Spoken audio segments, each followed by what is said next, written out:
Hema's cooking channel ಕಡೆಯಿಂದ ಎಲ್ರಿಗೂ ನಮಸ್ಕಾರ. ಇವತ್ತು ರೆಸ್ಟೋರೆಂಟ್ ಸ್ಟೈಲ್ನಲ್ಲಿ ಚಿಲ್ಲಿ ಪನ್ನೀರ್ ಮಾಡೋದು ಹೇಗೆ ಅಂತ ನೋಡೋಣ.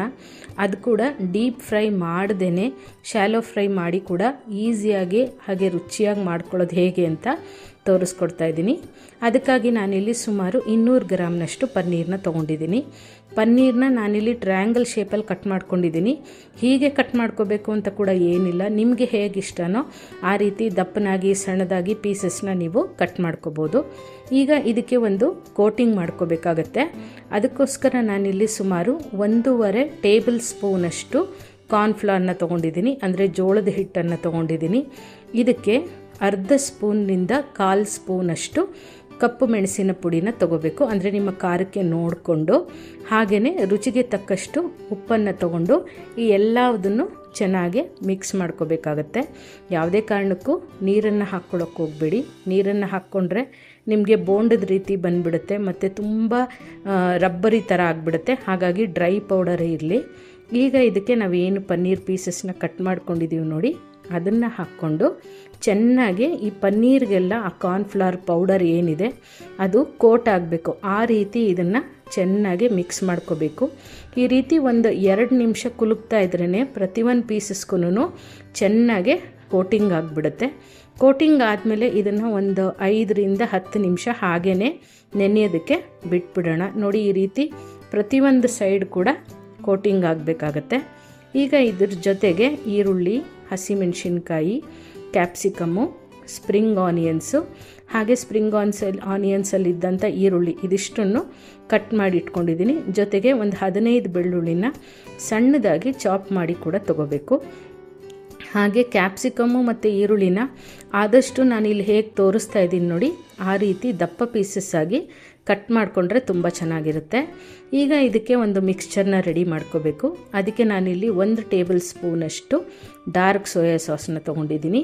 ಹಾಗೆ 1 ಟೀ ಸ್ಪೂನಷ್ಟು ಚಿಲ್ಲಿ ಸಾಸನ್ನ ತೊಗೊಂಡಿದ್ದೀನಿ. ಇದು ನಿಮಗೆ ಖಾರಕ್ಕೆ ಹೇಗೆ ಬೇಕೋ ಹಾಗೆ ನೀವು ನೋಡ್ಕೋಬೋದು. ನಾನು ಹಸಿಮೆಣಸಿನ್ಕಾಯಿ ಕೂಡ ಉಪಯೋಗಿಸ್ತಾ ಇರೋದ್ರಿಂದ ಚಿಲ್ಲಿ ಸಾಸನ್ನ ಕಮ್ಮಿ ಪ್ರಮಾಣದಲ್ಲಿ ತೊಗೊಂಡಿದ್ದೀನಿ. ಹಾಗೆ 1 ಟೇಬಲ್ ಸ್ಪೂನಷ್ಟು ಟೊಮೆಟೊ ಸಾಸು, 1/4 ಸ್ಪೂನಷ್ಟು ಕಾಳು ಮೆಣಸಿನ ಪುಡಿ, ಅಂದರೆ ಬ್ಲ್ಯಾಕ್ ಪೆಪ್ಪರ್ ಪೌಡರು. ಹಾಗೆ ತುಂಬಾ ಕಮ್ಮಿ ಉಪ್ಪನ್ನು ಹಾಕ್ಕೋಬೇಕು, ಯಾಕಂದರೆ ಚಿಲ್ಲಿ ಸಾಸು, ಟೊಮೆಟೊ ಸಾಸು ಎಲ್ಲದರಲ್ಲೂ ಉಪ್ಪಿನಂಶ ಇರೋದ್ರಿಂದ. ಹಾಗೆಯೇ 1 ಟೀ ಸ್ಪೂನಷ್ಟು ಬಿಳಿ ಎಳ್ಳನ್ನು ಹಾಕ್ಕೊಂಡು ಎಲ್ಲದನ್ನು ಚೆನ್ನಾಗಿ ಮಿಕ್ಸ್ ಮಾಡ್ಕೋಬೇಕು. ಇದನ್ನು ಹಾಗೆ ಕೂಡ ಡೈರೆಕ್ಟಾಗಿ ನಾವು ಫ್ರೈ ಮಾಡುವಾಗ ಹಾಕ್ಕೋಬೋದು, ಆದರೆ ಒಂದೊಂದು ಇಂಗ್ರೀಡಿಯೆಂಟು ಹಾಕ್ಕೊಳ್ಳುವಾಗ ಯಾವುದಾದ್ರೂ ಮಿಸ್ ಆಗೋಗ್ಬಿಡುತ್ತಲ್ವ. ಅದಕ್ಕೆ ಬದಲಾಗಿ ಈ ರೀತಿ ಮಿಕ್ಸ್ ಮಾಡಿ ಇಟ್ಕೊಂಡ್ಬಿಟ್ರೆ ನಮಗೆ ಮಾಡೋವಾಗ ತುಂಬಾ ಸುಲಭ ಆಗಿಬಿಡುತ್ತೆ. ಈಗ ನೋಡಿ, ಮಿಕ್ಸ್ಚರ್ ಅಂತೂ ರೆಡಿ ಆಯಿತು. ಈಗ ಒಂದು 10 ನಿಮಿಷ ಆಗಿದೆ. ಈ ಪನ್ನೀರು ನಾವೇನು ಮಾಡ್ಕೊಂಡಿದ್ದೀವಿ ಅದೆಲ್ಲದೂ ಚೆನ್ನಾಗಿ ಕೋಟಾಗಿದೆ. ಈಗ ಇದರಲ್ಲಿ ಇರುವಂಥ ಈ ಕಾರ್ನ್ಫ್ಲವರ್ ನಾವೇನು ಹಾಕಿದ್ದೀವಿ ಎಕ್ಸ್ಟ್ರಾ ಎಲ್ಲ ತೆಗೆದು ಬಿಡಬೇಕು. ಇಲ್ಲಾಂದರೆ ನಾವು ಫ್ರೈ ಮಾಡೋ ಟೈಮ್ಗೆ ಏನಾಗುತ್ತೆ, ಆ ಪೌಡರೆಲ್ಲ ಸೀದಂಗೆ ಆಗಿಬಿಡುತ್ತೆ. ಹಾಗಾಗಿನೇ ಎಕ್ಸ್ಟ್ರಾ ಏನಿದೆ ಅದನ್ನೆಲ್ಲ ತೆಗೆದುಬಿಟ್ಟು ನಾವು ಜರಡಿ ಆಡ್ಕೋಬೇಕಾಗತ್ತೆ. ಹಾಗೆಯೇ ಈ ಮಿಕ್ಕಿರೋ ಕಾರ್ನ್ಫ್ಲವರ್ ಏನು ವೇಸ್ಟ್ ಆಗಲ್ಲ. ಮುಂದೆ ಹೇಗೆ ಉಪಯೋಗಿಸೋದು ಅಂತ ನಾನು ನಿಮ್ಗೆ ಹೇಳ್ತೀನಿ. ಇದೆಲ್ಲ ಜರಡಿ ಇಟ್ಕೊಂಡಾದಮೇಲೆ ಈ ಏನು ಕಾರ್ನ್ಫ್ಲವರ್ ಪೌಡರ್ ಇದೆ ಇದರೆಲ್ಲ ಈಗಾಗಲೇ ನಾವು ಸಾಲ್ಟು, ಪೆಪ್ಪರು ಎಲ್ಲ ಹಾಕಿರೋದ್ರಿಂದ ಇದನ್ನೇ ನಾವು ಸ್ಲರಿಯಾಗಿ ಉಪಯೋಗಿಸ್ಕೋಬೋದು. ಯಾಕಂದರೆ ಲಾಸ್ಟಲ್ಲಿ ನಾವು ಕಾರ್ನ್ ಸ್ಟಾರ್ಚನ್ನ ಹಾಕೋದ್ರಿಂದ ಎಕ್ಸ್ಟ್ರಾ ಹಿಟ್ಟು ತೊಗೊಂಡು ಹಾಕೋ ಬದಲಾಗಿ ಇದನ್ನೇ ನಾವು ಉಪಯೋಗಿಸ್ಕೋಬೋದು. ಹಾಗಾಗಿ ನಾನು ಯಾವುದು ಪನ್ನೀರಲ್ಲಿ ಎಲ್ಲ ಮಿಕ್ಸ್ ಮಾಡಿದ್ದೆ ನೋಡಿ, ಅದೇ ಬೌಲ್ಗೆ ಇದನ್ನು ಮತ್ತೆ ಹಾಕ್ಕೋತಾ ಇದ್ದೀನಿ. ಹಾಕ್ಕೊಂಡು ಒಂದು 2 ಟೇಬಲ್ ಸ್ಪೂನಷ್ಟು ನೀರನ್ನು ಹಾಕ್ಕೊಂಡು ಮಿಕ್ಸ್ ಮಾಡಿ ಇಟ್ಕೋಬೇಕು. ಈ ರೀತಿ ನಾವು ಪ್ರಿಪ್ರೇಷನ್ ಎಲ್ಲ ಮಾಡ್ಕೊಂಡ್ಬಿಟ್ರೆ ಮಾಡೋದಕ್ಕೆ ಸುಮಾರು ಒಂದು 7-8 ನಿಮಿಷ ಹಿಡಿಯುತ್ತೆ, ಅಷ್ಟೇ ಬೇಗ ಆಗೋಗ್ಬಿಡುತ್ತೆ. ಈಗ ನೋಡಿ, ನಾನೊಂದು ಹೆಂಚನ್ನು ಬಿಸಿಗಿಟ್ಟು ಅದಕ್ಕೆ ಸುಮಾರು 1 ಟೇಬಲ್ ಸ್ಪೂನಷ್ಟು ಎಣ್ಣೆ ಹಾಕ್ಕೊಂಡಿದ್ದೀನಿ. ಎಣ್ಣೆ ಹಾಕ್ಕೊಂಡು ಎಣ್ಣೆ ಕಾದ್ಮೇಲೆ ಈ ಪನ್ನೀರ್ ಪೀಸಸ್ ನಾವೇನು ರೆಡಿ ಮಾಡಿ ಇಟ್ಕೊಂಡಿದ್ವಿ ಅದನ್ನು ಹಾಕ್ಕೊಂಡು ಇದನ್ನು ಶಾಲೋ ಫ್ರೈ ಮಾಡ್ಕೋಬೇಕಾಗತ್ತೆ. ಗ್ಯಾಸ್ನ ಆದಷ್ಟು ಮೀಡಿಯಮ್ ಫ್ಲೇಮ್ನಲ್ಲಿ ಇಟ್ಕೊಂಡು ಎಲ್ಲ ಸೈಡೂ ಪನ್ನೀರು ಚೆನ್ನಾಗಿ ಫ್ರೈ ಆಗೋ ರೀತಿ ಇದನ್ನು ಫ್ರೈ ಮಾಡ್ಕೋಬೇಕು.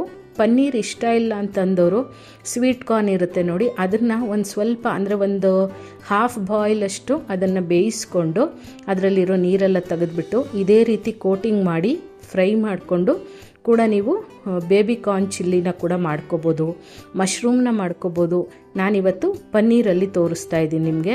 ನೋಡಿ, ಈ ರೀತಿ ಪ್ರತಿಯೊಂದು ಸೈಡೂ ನಿಧಾನಕ್ಕೆ ನಾವು ಫ್ರೈ ಮಾಡ್ಕೋಬೇಕಾಗತ್ತೆ.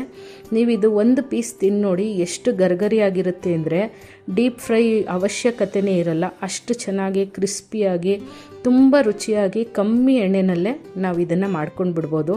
ಅದೇ ನಾವು ರೆಸ್ಟೋರೆಂಟ್ಗೆಲ್ಲ ಹೋಗ್ಬಿಟ್ರೆ ಈ ಪನ್ನೀರು ಆಗಿರ್ಬೋದು, ಬೇಬಿ ಕಾರ್ನು ಎಲ್ಲದನ್ನು ಡೀಪ್ ಫ್ರೈ ಮಾಡಿರ್ತಾರೆ. ಎಣ್ಣೆ ಯಾಕಲ್ವಾ ಈ ರೀತಿ ಮೆಥಡ್ ಇರುವಾಗ. ಈಗ ನೋಡಿ, ಪನ್ನೀರಂತೂ ಫ್ರೈ ಆಗಿದ್ದಾಯಿತು. ಇನ್ನೇನಿದ್ರು ಒಗ್ಗರಣೆ ಮಾಡ್ಕೊಳ್ಳೋದಷ್ಟೇ. ಅದಕ್ಕೋಸ್ಕರ ನಾನಿಲ್ಲಿ ಬಾಣಲಿನ ಬಿಸಿಗಿಟ್ಟು ಅದಕ್ಕೆ 1 ಟೇಬಲ್ ಸ್ಪೂನಷ್ಟು ಎಣ್ಣೆ ಹಾಕ್ಕೊಂಡಿದ್ದೀನಿ. ಎಣ್ಣೆ ಸ್ವಲ್ಪ ಕಾಯ್ತಾ ಇದ್ದಂಗೆ ಚಾಪ್ ಮಾಡಿರೋಂಥ ಬೆಳ್ಳುಳ್ಳಿನ ಹಾಕ್ಕೋಬೇಕು. ಬೆಳ್ಳುಳ್ಳಿ ಸ್ವಲ್ಪ ಫ್ರೈ ಆಗಬೇಕು. ಈ ಹಂತದಲ್ಲಿ ಬೇಕಿದ್ರೆ ನೀವು ಶುಂಠಿನ ಕೂಡ ಸಣ್ಣದಾಗಿ ಹೆಚ್ಚಿಬಿಟ್ಟು ಹಾಕ್ಕೋಬೋದು, ಅದು ಕೂಡ ಒಳ್ಳೆ ಟೇಸ್ಟ್ ಕೊರುತ್ತೆ. ಹಾಗೆಯೇ ಇಲ್ಲಿ ನೀವು ನೋಡ್ತಾ ಇರ್ಬೋದು ಏನು ಎಣ್ಣೆ ಇಷ್ಟೊಂದು ನೊರೆ ಬರ್ತಾ ಇದೆ ಅಂತ. ಇದು ಗಾಣದೆಣ್ಣೆ, ಹಾಗಾಗಿ ಗಾಣದೆಣ್ಣೆ ಯೂಶಲಿ ಸ್ವಲ್ಪ ನೊರೆ ಬರುತ್ತೆ. ಆದರೆ ಆರೋಗ್ಯ ದೃಷ್ಟಿಯಿಂದ ಗಾಣದೆಣ್ಣೆ ಕೂಡ ತುಂಬಾ ಒಳ್ಳೆಯದು. ಬೆಳ್ಳುಳ್ಳಿ ಎಲ್ಲ ಸ್ವಲ್ಪ ಫ್ರೈ ಆಗ್ತಾ ಇದ್ದಂಗೆ ಇದಕ್ಕೆ ಹಸಿಮೆಣಸಿನ್ಕಾಯಿ ಹಾಕ್ಕೋಬೇಕು. ಇದರಲ್ಲಿ ಖಾರ ನಾನು ಇಂತಿಷ್ಟೇ ಅಂತ ಏನಿಲ್ಲ, ನಿಮಗೆ ಹೇಗೆ ಬೇಕೋ ಹಾಗೆ ಖಾರನ ನೀವು ಅಡ್ಜಸ್ಟ್ ಮಾಡಿಕೊಂಡು ಮಾಡ್ಕೋಬೋದು. ನಾನು ನೋಡಿ ಪನ್ನೀರ್ ಮಾಡುವಾಗಲೂ ಪೆಪ್ಪರ್ ಹಾಕಿದ್ದೀನಿ, ಆ ಮಸಾಲೆ ರೆಡಿ ಮಾಡ್ಕೊಳ್ಳುವಾಗಲೂ ಪೆಪ್ಪರ್ ಹಾಕಿದ್ದೀನಿ, ಇಲ್ಲಿ ಹಸಿಮೆಣಸಿನ್ಕಾಯಿ ಹಾಕಿದ್ದೀನಿ, ಚಿಲ್ಲಿ ಪೇಸ್ಟ್ ಹಾಕಿದ್ದೀನಿ. ಹಾಗಾಗಿ ನೋಡಿಕೊಂಡು ನೀವು ಚಿಲ್ಲೀಸ್ನ ಉಪಯೋಗಿಸ್ಕೋಬೇಕಾಗತ್ತೆ. ಹಾಗೆ ಕ್ಯಾಪ್ಸಿಕಮ್ಮು, ಈರುಳ್ಳಿ ಎಲ್ಲ ಹಾಕ್ಕೊಂಡು ಇದನ್ನು ನಾವು ಮೀಡಿಯಮ್ ಫ್ಲೇಮ್ನಲ್ಲಿ ಒಂದು ಅರ್ಧ ಕುಕ್ ಆಗಬೇಕಷ್ಟೇ. ಅದು ಕ್ರಂಚಿನೆಸ್ ಹೋಗಬಾರ್ದು. ಆ ರೀತಿ ನೀವು ಕ್ಯಾಪ್ಸಿಕಮ್ಮು, ಈರುಳ್ಳಿನೆಲ್ಲ ಫ್ರೈ ಮಾಡ್ಕೋಬೇಕು. ಅಂದರೆ ಒಂದು 2 ನಿಮಿಷ ಅದನ್ನು ಟಾಸ್ ಮಾಡಿಕೊಂಡ್ರೆ ಸಾಕಾಗುತ್ತೆ. ಯಾವುದು ಕೂಡ ತುಂಬ ಫ್ರೈ ಆಗೋದು ಬೇಡ, ಅಂದರೆ ತುಂಬ ಸಾಫ್ಟ್ ಆಗೋದು ಬೇಡ, ಟೇಸ್ಟ್ ಚೆನ್ನಾಗಿರಲ್ಲ. ಅದೆಲ್ಲ ಸ್ವಲ್ಪ ಹಾಕ್ತಾ ಇದ್ದಂಗೆ ಪನ್ನೀರ್ ಹಾಕ್ಕೊಂಡು ಮಿಕ್ಸ್ ಮಾಡ್ಕೋಬೇಕು. ಪನ್ನೀರ್ ಮಿಕ್ಸ್ ಆಗ್ತಾ ಇದ್ದಂಗೆ ನಾವು ಏನು ಈ ಸಾಸ್ ಎಲ್ಲ ಹಾಕ್ಕೊಂಡು ರೆಡಿ ಮಾಡ್ಕೊಂಡಿದ್ವಿ ಅದನ್ನು ಹಾಕ್ಕೊಂಡು ಅದೇ ಸಾಸ್ ಪಾತ್ರೆಗೆ 1 ಟೇಬಲ್ ಸ್ಪೂನಷ್ಟು ನೀರನ್ನು ಹಾಕ್ಕೊಂಡು ಮಿಕ್ಸ್ ಮಾಡಿಬಿಟ್ಟು ಇದೆಲ್ಲದನ್ನು ಈ ಪನ್ನೀರು ಕ್ಯಾಪ್ಸಿಕಮ್ಗೆಲ್ಲ ನಾವು ಹಾಕಿರೋಂಥ ಸಾಸು ಚೆನ್ನಾಗಿ ಕೋಟ್ ಆಗಬೇಕು. ಆ ರೀತಿ ಇದನ್ನು 2 ನಿಮಿಷ ಮಿಕ್ಸ್ ಮಾಡ್ಕೋಬೇಕು. ಹಾಗೆಯೇ ಈ ರೀತಿ ಮಿಕ್ಸ್ ಮಾಡ್ಕೊಳ್ಳೋದ್ರಿಂದ ಕೂಡ ಈ ಮಸಾಲೆ ಅಂದರೆ ನಾವೇನು ಸಾಸ್ಗಳು ಹಾಕಿದ್ದೀವಿ ಅದರಲ್ಲಿರೋವಂಥ ಹಸಿ ವಾಸನೆ ಕೂಡ ಹೊಟ್ಟೋಗ್ಬಿಡುತ್ತೆ. ಈಗ ನೋಡಿ ಎಲ್ಲ ಚೆನ್ನಾಗಿ ಮಿಕ್ಸ್ ಆಗಿದೆ. ಗ್ಯಾಸ್ ಹೈ ಫ್ಲೇಮ್ನಲ್ಲೇ ಇರಲಿ. ಈಗ ನಾವೇನು ಸ್ಲರಿ ಮಾಡ್ಕೊಂಡಿದ್ವಿ ಕಾರ್ನ್ಫ್ಲೋರ್ ಅದನ್ನು ಸೇರಿಸ್ಕೋಬೇಕಾಗತ್ತೆ. ಸೇರಿಸ್ಕೊಂಡು ನಾವು ಚೆನ್ನಾಗಿ ಮಿಕ್ಸ್ ಮಾಡ್ಕೋಬೇಕು. ಈ ಕಾರ್ನ್ಫ್ಲವರ್ನ ನಾವು ನೀರಿನಲ್ಲಿ ಮಿಕ್ಸ್ ಮಾಡಿ ಹಾಕೋ ಉದ್ದೇಶ ಏನಂದರೆ ನಾವು ಈ ಸಾಸ್ ಎಲ್ಲ ಹಾಕಿದ್ದೀವಿ ನೋಡಿ, ಅದೆಲ್ಲ ಚೆನ್ನಾಗೆ ಹೊಂದ್ಕೋಬೇಕು ಪನ್ನೀರು ಕ್ಯಾಪ್ಸಿಕಮ್ ಜೊತೆಗೆಲ್ಲ. ಹಾಗೆಯೇ ನಿಮಗೆ ಗ್ರೇವಿ ಕನ್ಸಿಸ್ಟೆನ್ಸಿ ಬೇಕು ಅನ್ನೋದಿದ್ರೆ ಒಂದು ಸ್ವಲ್ಪ ತೆಳ್ಳಗೆ ಕೂಡ ಮಾಡ್ಕೋಬೋದು. ಅದನ್ನು ನೀವು ನೀರು ಹಾಕ್ಕೊಂಡು ಅಡ್ಜಸ್ಟ್ ಮಾಡಿಕೊಂಡ್ರೆ ಆಗುತ್ತೆ. ಒಂದು 2 ನಿಮಿಷ ಈ ರೀತಿ ಮಿಕ್ಸ್ ಮಾಡ್ತಾ ಇದ್ದಂಗೆ ನಿಮಗೆ ಚಿಲ್ಲಿ ಪನ್ನೀರ್ ರೆಡಿ ಆಗಿಬಿಡುತ್ತೆ. ಲಾಸ್ಟಲ್ಲಿ ಸ್ಪ್ರಿಂಗ್ ಆನಿಯನ್ಸನ್ನು ಹಾಕ್ಕೊಂಡ್ರಂತೂ ರುಚಿ ಇನ್ನೂ ಚೆನ್ನಾಗಿರುತ್ತೆ. ಸ್ಪ್ರಿಂಗ್ ಆನಿಯನ್ಸು ಇದ್ದರೆ ಹಾಕ್ಕೊಳ್ಳಿ, ಹಾಕಲೇಬೇಕು ಅಂತ ಕೂಡ ಏನಿಲ್ಲ. ಅದ್ರ ಬದಲಾಗಿ ನೀವು ಕೊತ್ತಂಬರಿ ಸೊಪ್ಪನ್ನ ಕೂಡ ಹಾಕ್ಕೋಬೋದು. ಹಾಕ್ಕೊಂಡೆಲ್ಲ ಮಿಕ್ಸ್ ಮಾಡ್ಕೊಂಡ್ಬಿಟ್ರೆ ಆಹಾ, ಈ ಮಳೆಗಂತೂ ಖಾರವಾಗಿ ರುಚಿಯಾಗಿ ಚಿಲ್ಲಿ ಪನ್ನೀರ್ ತಿಂತಾಯಿದ್ರೆ ಇನ್ನೊಂದು ತಿನ್ನೋಣ ಅಂತ ಅನಿಸುತ್ತಲ್ವ. ಈಗಾಗಲೇ ನಾನು ಹೇಳ್ತಾ ಇದ್ದಂಗೆ ಎಷ್ಟೊಂದು ಜನದ ಬಾಯಿನಲ್ಲಿ ನೀರು ಬರ್ತಾ ಇರ್ಬೋದು. ಮತ್ತ್ಯಾಕೆ ತಡ, ಪನ್ನೀರ್ ತರೋದು, ಚಿಲ್ಲಿ ಪನ್ನೀರ್ನ ಒಂದು ಆರೋಗ್ಯಕರ ರೀತಿಯಲ್ಲಿ ಮನೆಯಲ್ಲಿ ಮಾಡ್ಕೊಳ್ಳೋದು ಅಲ್ವಾ. ಹಾಗೆ ಮಾಡಿದ್ಮೇಲೆ ಹೇಗೆ ಬಂತು ಅಂತ ಕಮೆಂಟ್ ಮಾಡೋದನ್ನು ಮಾತ್ರ ಮರಿಬೇಡಿ. ಹಾಗೆಯೇ ಸಬ್ಸ್ಕ್ರೈಬ್ ಮಾಡ್ಕೊಳ್ಳೋದು ಕೂಡ ಮರಿಬೇಡಿ.